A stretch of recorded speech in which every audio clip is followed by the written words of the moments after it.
क्या इंदौर इस्लामीकरण की राह पर आगे बढ़ चुका है? मैं बहुत जिम्मेदारी के साथ ये सवाल पूछ रहा हूं।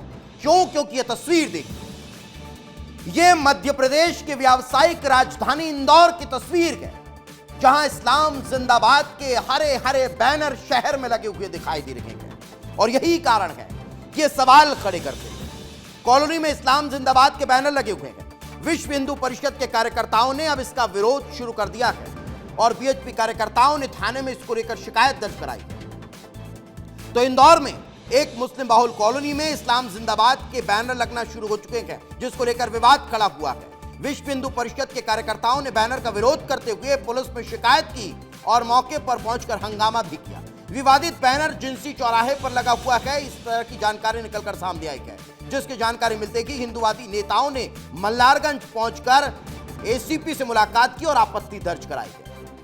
लेकिन अब जरा मैं आपको एक और तस्वीर दिखाता हूं। अब जरा मैं आपको दो तस्वीरें दिखाता हूं। पहली तस्वीर तो इसी इस्लामीकरण को लेकर जो सवाल खड़े हो रखे हैं उसकी, और दूसरी तस्वीर कैसे 22 अगस्त को शहर की गलियों के नाम बदलने को लेकर यह बोर्ड निकलकर सामने आए थे। यानी शहर की गलियों के इस्लामीकरण के बोर्ड लगा दिए गए थे और बाकायदा नगर निगम के ये बोर्ड थे।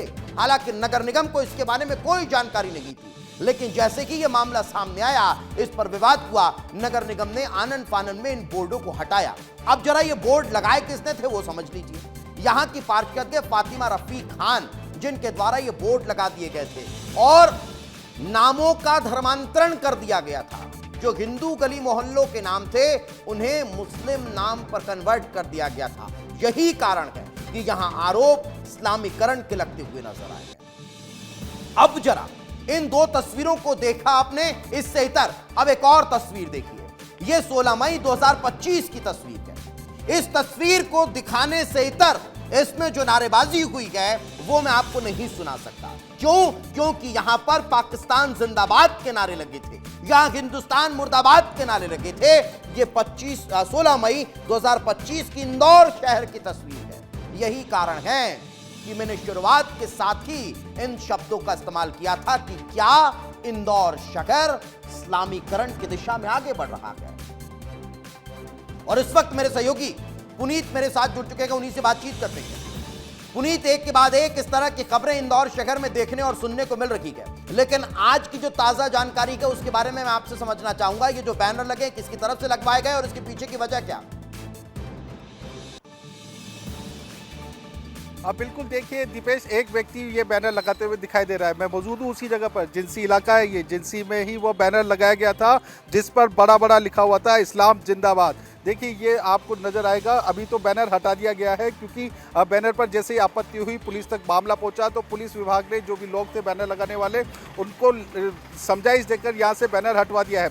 इस मामले में हम एसीपी विवेक सिंह चौहान, जो कि मल्हारगंज के एसीपी है, उनसे बात करने गए थे, तो वो इस बात पे बाइट देने को भी तैयार नहीं हुए, कुछ बोलने को तैयार नहीं हुए। लेकिन एक और बात मैं आपको बता दूं दीपेश कि यह पूरा मुस्लिम बहुल इलाका नहीं है। यहाँ पर कई सारे हिंदू फैमिलीज भी रहती है जिनके लिए काफ़ी आपत्तिजनक हो सकता था। आप देखेंगे तो ये एक मकान भी नजर आ रहा है, ओम नमः शिवाय लिखा हुआ है, बहुरानी भवन है, स्वास्तिक के निशान बने हुए हैं, उसके पास में शुभम ट्रेडर्स है। तो ये पूरा एग्जैक्टली ऐसा नहीं है कि मुस्लिम बहुल क्षेत्र हो, यहाँ पर हर धर्म के लोग रहते हैं, लेकिन हर धर्म के लोग रहते हैं। लेकिन उसके बाद इस तरह से इस्लामीकरण की दिशा में शहर का आगे बढ़ना सवाल खड़े करता है कि आखिर इसके पीछे की वजह क्या हो सकती है, मानसिकता क्या हो सकती है। फिलहाल बहुत बहुत शुक्रिया पुनीत इस तमाम जानकारी के लिए। ये सवाल इसलिए खड़े हो रखे गए क्योंकि कल ही मैंने आपको संभल की एक रिपोर्ट बताई थी जिसमें सवाल खड़ा किया था कि क्या हिंदू खतरे में है। यही कारण है कि इंदौर की खबर आपको सोचने पर मजबूर करती है।